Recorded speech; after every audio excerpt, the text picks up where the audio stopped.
दोस्तों को सलाम। चीन के मुआशी समाजी सियासी मॉडल पर बात करेंगे। 1 जुलाई 2021 में चाइना की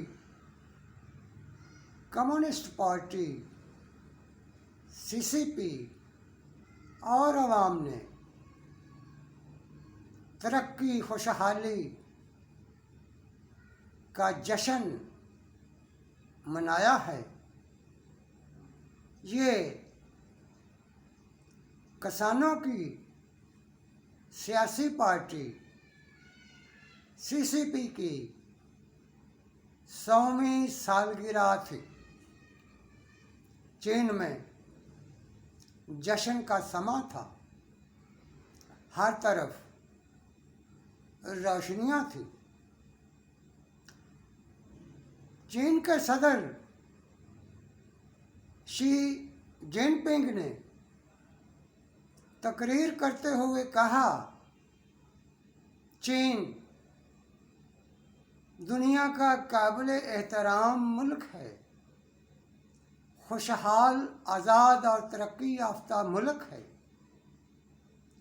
शी ने कहा, इस मुल्क की तामीर करने वाले 1.5 अरब चीनी अवाम और फौज है। चीन दुनिया की सुपर पावर है और नाकाबिले तस्खीर है। अगर किसी ने मैली आंख से चीन की तरफ देखा तो उसका सर दीवारे चीन के साथ टकरा कर पाश पाश कर देंगे। चीन के सदर शी पिंग ने खूब कहा कि चीन दुनिया में अमन और तरक्की की ख्वाहिश रखने वाला मुल्क है, गरीब मुल्कों की मदद करेगा। 100 साल पहले चीन ऐसा मुल्क नहीं था। चीन पाकिस्तान जैसा मुल्क था। जैसा पाकिस्तान में जागीरदारों, सरमायादारों, बदमाशों, करप्ट खानदानों की हुक्मरानी है। किसान, मजदूर, मेहनतकश बदहाल है। पाकिस्तान पर करप्शन के खानदानों की हुक्मरानी है, करप्शन की हुक्मरानी है, माफिया की हुक्मरानी है।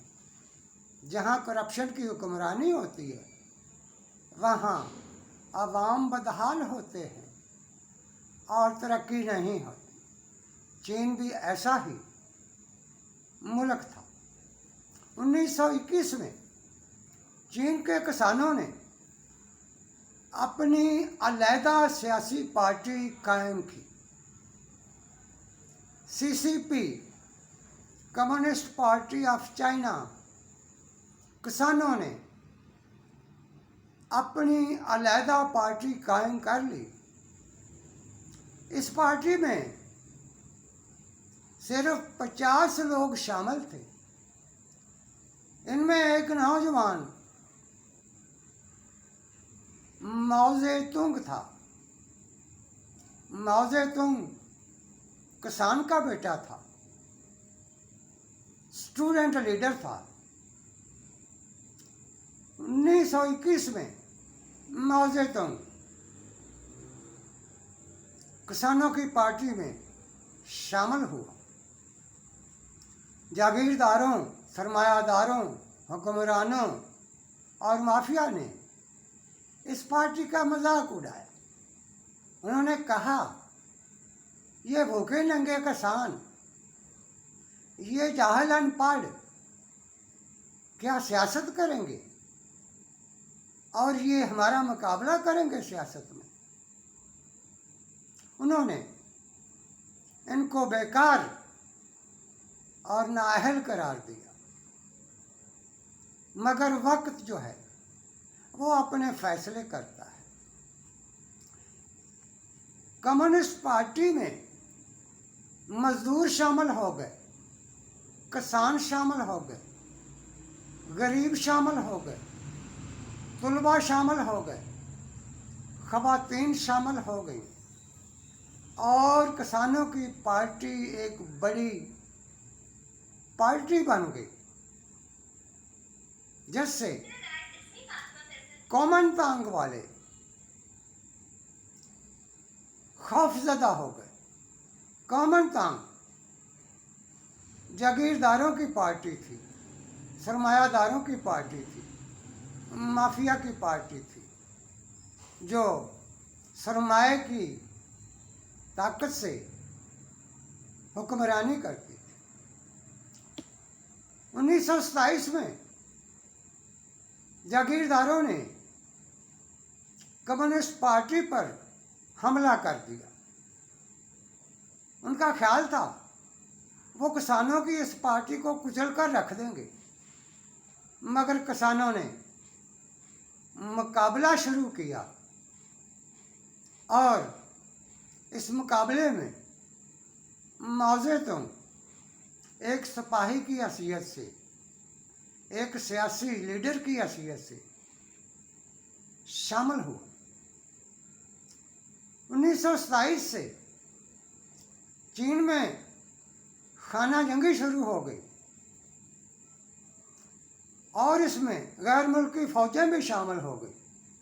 चीन में गैर मुल्की फ़ौजें दाखिल हो गई। अमेरिका, बरतानिया, जापान, जर्मनी भी आ गए। खाना जंगी जारी रही। 1935 में माओ ज़ेडुंग मजदूरों किसानों की पार्टी का लीडर बन गया।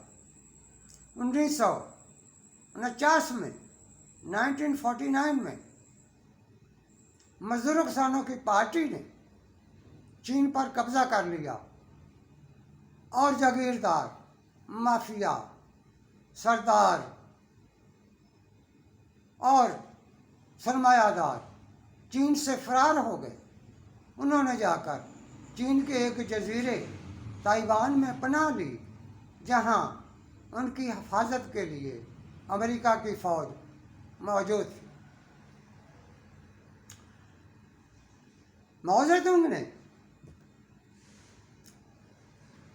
1949 में अपनी हुकूमत कायम कर ली।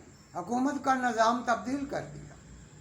अब नया मॉडल आया, नया निज़ाम आया, जिसको हम माओ मॉडल कह सकते हैं। नई हुकूमत ने यूनियन काउंसिल, ज़िला काउंसिल, सूबाई हुकूमत और कौमी हुकूमत में किसानों को शामिल किया। किसानों की हुकूमत बन गई। जो लोग फरार हो गए थे उनकी जागीरें किसानों में तकसीम कर दी और कारखाने मजदूरों के सुपुर्द कर दिए। मजदूरों ने कारखानों में दिन रात काम किया और किसानों ने काश्तकारी में काम किया। चीन में ज़राअत और सनत को तरक्की मिली और चीन से गुर्बत ख़त्म हो गई, जराइम ख़त्म हो गए। चीन ने पुलिस का निज़ाम ख़त्म कर दिया। यूनियन काउंसिल में हुकूमत बैठी थी। हर फर्द यूनियन काउंसिल में जाके अपना मसला बता सकता था और वहाँ उसका मसला हल हो जाता था। नई हुकूमत ने तालीम फ्री कर दी, इलाज फ्री कर दिया और जितने महल छोड़कर भाग गए थे जागीरदार और सरमायादार, उनको अस्पतालों और स्कूलों में तब्दील कर दिया। इस तरह चीन ने एक नया मुआशी मॉडल कायम किया। चीन तरक्की की राह पर चल निकला। चीन से करप्शन का खात्मा हो गया, मजदूर किसान आज़ाद हो गया और चीन में किसी चीज़ की कमी नहीं रही। आज चीन दुनिया का मजबूत तरीन मुल्क है और चीनी मॉडल काबिल तारीफ समझा जाता है। चीन की पार्टी ने, चीन की हुकूमत ने, चीन के किसानों ने अपनी आज़ादी का जश्न मनाया है। हम चीन के किसानों को, चीन की पार्टी को सलाम पेश करते हैं।